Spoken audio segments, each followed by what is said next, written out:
Vocês estão fazendo o nome de Jesus como se fosse uma mercadoria. Vão trabalhar, vão procurar um emprego. Você não tem que estar fazendo live vendendo o nome de Jesus. A ira do Senhor virá sobre nós. Olá, eu me chamo Keila. E antes de qualquer coisa, eu quero te dar um conselho. Se você ama a sua vida, a sua família, as pessoas que estão à sua volta, não ignore esse vídeo. Tenha temor a cada palavra que você vai ouvir a partir deste momento. Eu estou fazendo esse vídeo para obedecer uma ordem de Deus, uma ordem do nosso Deus Todo-Poderoso, na qual tem falado comigo já há um tempo durante a madrugada. Eu estava aguardando a liberação para estar fazendo esse vídeo. Eu vou ser breve, porém objetiva. Eu quero ler com você no livro de Lamentações, Lamentações de Jeremias. E tudo que eu vou dizer aqui será diretamente da palavra de Deus, será exposto da palavra. Nada de minha palavra, não foi sonho, não foi visão, foi ordem do Senhor para ler a palavra. O que significa lamentações? Queixume prolongado e entremeado de gemidos e gritos que exprime grande pesar, dor e desgosto. Ato de falar de modo triste. A partir deste momento nós vamos ler o livro de Lamentações, que fala sobre as lamentações do profeta Jeremias. E nós vamos entender um pouco à frente o porquê de tantas lamentações. Começando no capítulo 1, a tristeza de Jerusalém. Diz assim: como está abandonada Jerusalém, a cidade que antes vivia cheia de gente. Ela era respeitada no mundo inteiro, mas agora parece uma viúva. A rainha entre as nações hoje não passa de uma escrava. Ela chora a noite inteira, as lágrimas correm no seu rosto. Dos seus antigos amigos não ficou nenhum para consolar. Todos a traíram e agora são inimigos dela. O povo de Judá foi levado para longe da sua pátria e sofre como escravos em trabalhos forçados. Eles moram em outros países e não têm descanso, estão cercados pelos perseguidores e não podem escapar. Agora eu vou para o capítulo 2, versículo 12, que diz assim: essas crianças dizem: mamãe, estou com fome. Mamãe, estou com sede. Elas caem pela rua como se estivessem feridas e morrem aos poucos nos braços de suas mães. Jerusalém, querida, o que posso lhe dizer? Como posso consolar você? Ninguém nunca sofreu assim. Essa desgraça é tão grande como o mar. Quem poderá lhe dar esperança? As visões de seus profetas foram falsas e enganosas. Se eles tivessem condenado abertamente o seu pecado, tudo teria sido diferente e melhor para você. O que esses profetas fizeram foi enganá-la com mentira. Verso 18. Que suas muralhas, ó Jerusalém, peçam ajuda ao Senhor. Que as suas lágrimas corram dia e noite como um rio, não descanse, chore sem parar. Levante-se várias vezes à noite pedindo ajuda ao Senhor. Eu tenho feito isso. Derrame o coração na presença dele, peça pela vida dos seus filhos que morrem de fome nas esquinas das ruas. Capítulo 3, versículo 34. Quero que você leia a palavra de Deus para que você possa entender o que eu estou lendo aqui de forma melhor, mais clara. Deus sabe quando nesse país os prisioneiros são massacrados sem compaixão. O Deus Altíssimo sabe quando são desrespeitados os direitos humanos que Ele mesmo nos deu. Sim, o Senhor sabe quando torcem a justiça num processo. Olha que interessante, né? Ninguém pode fazer acontecer nada se Deus não quiser. Tanto as coisas boas acontecem quanto as coisas ruins por ordem do Deus Altíssimo. Por que nos queixamos da vida quando somos castigados por causa dos nossos pecados? Capítulo 4, verso 2. Os moços eram tão preciosos como ouro puro, mas agora são tratados como simples potes de barro. O meu povo tem sido mais castigado do que o de Sodoma e Gomorra, que foi destruída num só momento pelas mãos de Deus.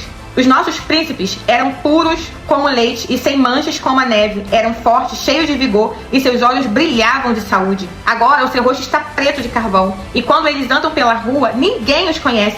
A pele deles secou como a madeira, grudou nos seus ossos. Aqueles que morreram na guerra foram mais felizes do que os que morreram depois, porque esses foram se acabando devagarinho por não terem nada para comer.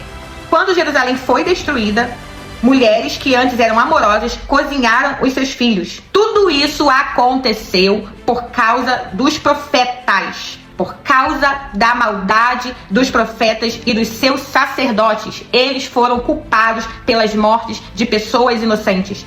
Sacerdotes e profetas andavam pelas ruas como cegos, tão sujos de sangue que ninguém tocava na roupa deles. E o povo gritava: fora daqui, seus impuros, não encostem a mão em nós. Quando eles fugiram, andaram de país em países, os próprios pagãos disseram: estes homens não podem morar aqui. Interessante, né? Que fala o meu povo, Jeremias, lamentando tudo que ele estava vendo, o que estava acontecendo com o povo dele na cidade de Jerusalém. Ele questionou: o meu povo está sofrendo muito mais do que Sodoma e Gomorra, porque Sodoma e Gomorra simplesmente o Senhor lançou fogo, acabou de uma vez por todas. E aqui, Jerusalém, a ira do Senhor era tão pior, bem mais forte, que ele foi destruindo o povo aos poucos. O povo aqui foi entregue na mão de políticos, na mão de outros reis de outros lugares, para serem castigados, escravizados. E todo o tempo, Jeremias bate na tecla sobre os profetas, sobre os falsos profetas, as mentiras que os profetas estavam entregando. Porque Jeremias era um profeta, ele entregava todo o tempo, chamando o povo ao arrependimento. O Senhor, 200 anos atrás, o Senhor já havia usando profetas para falar, para chamar a atenção do povo para o arrependimento, para a mudança de vida, um posicionamento genuíno na presença de Deus, diante de Deus. E o povo continuava adorando Deus, outros deuses, criando ídolos, os profetas falando o que o povo queria ouvir. Eles não falavam o que a palavra de Deus ensinava. Eles falavam aquilo que estava de acordo com o que os reis queriam, com o que os políticos queriam. Eles nunca falavam o que Deus queria, mas sim algo que fosse massagear o ego das pessoas. Sendo que isso levou o povo à ruína. Fome, pestes, fogo, guerra. Jerusalém é uma cidade alta, cercada com suas muralhas poderosas. Jerusalém, tentaram invadir Jerusalém diversas vezes e não conseguiram. Até quando o Senhor permitiu que Nabucodonosor invadisse Jerusalém e castigasse o povo, por causa da ira do Senhor que estava sendo avisada durante muito tempo. O pecado do povo estava subindo como um mau cheiro, sabe? Algo podre, as narinas de Deus. Mas Deus, em sua misericórdia, estava avisando, sempre usando profetas para avisar. Mas o povo sempre preferia ouvir aquilo que lhe agradava. Ninguém queria saber da verdade. Olha aqui a partir do 8, versículo 4. Os inimigos estavam nos vigiando de modo que não podíamos andar pelas ruas. Os nossos dias estavam contados e perto do fim. Os nossos perseguidores foram mais rápidos do que a águia do céu. Eles nos perseguiram nas montanhas, nos atacaram de surpresa no deserto. Eles prenderam aquele que era a nossa fonte de vida. Prenderam o rei que o Senhor havia escolhido e que pensávamos que ia nos defender. O povo achou que o rei que tinha sido levantado poderia defendê-los de toda aquela maldade. Aquela pessoa que poderia realmente salvar aquele povo foi preso. Então, acabou a esperança do povo. Acabou a esperança do povo porque o povo estava depositando a confiança no homem. Eles estavam tão ligados na sua própria alma, nas suas próprias vontades, que estavam se esquecendo do Deus que havia falado com eles todo o tempo. O Deus que estava avisando, o Deus de amor que um dia eles conheceram. Aí o Senhor realmente levantou um líder para ajudá-los. Mas quando a ira do Senhor veio, esse líder foi preso e nem ele pôde ajudar. E eles custaram muito acordar, se despertar de que a esperança não estava nos homens, mas estava em Deus. E a palavra do Senhor para nós, em especial o Brasil. O Brasil, o Senhor está chamando a um arrependimento, posicionamento diante de Deus. Falsos profetas, chega! Parem de brincar com o nome do Senhor. Parem de fazer mercadoria. Vocês estão fazendo o nome de Jesus como se fosse uma mercadoria. Vão trabalhar, vão procurar um emprego. Se você acredita que o Senhor te chamou para não trabalhar, para estar na obra dele, aguarde o agir do Senhor. Você não tem que estar fazendo live vendendo o nome de Jesus. As pessoas estão vendendo o nome de Jesus nas igrejas, estão vendendo o nome de Jesus em lives, estão vendendo oração. Desde quando nós temos essa permissão? Desde quando Deus entregou o seu único filho para ser massacrado, moído, estraçalhado, pregado numa cruz, para que nós pudéssemos pegar o nome dele, usar o nome dele para ganhar dinheiro, para enriquecer, enganando as pessoas? Parem em nome de Jesus, parem de brincar com o nome de Jesus. O Senhor está irado conosco. A ira do Senhor virá sobre nós. E a palavra não é a minha palavra, é a palavra de Deus. Está aqui falando bem clara que a culpa é dos profetas. Porque tem políticos corruptos. Sempre teve, existe. Mas o Senhor está chamando a atenção aqui para os profetas, os pastores, que deveriam estar posicionados, orando por sua nação, orando pela sua pátria. Não é estar na internet, não é estar em microfone pedindo dinheiro. Deixa que o Senhor faz, o Senhor age, o Senhor envia recursos. Nenhum momento o Senhor nos manda fazer isso.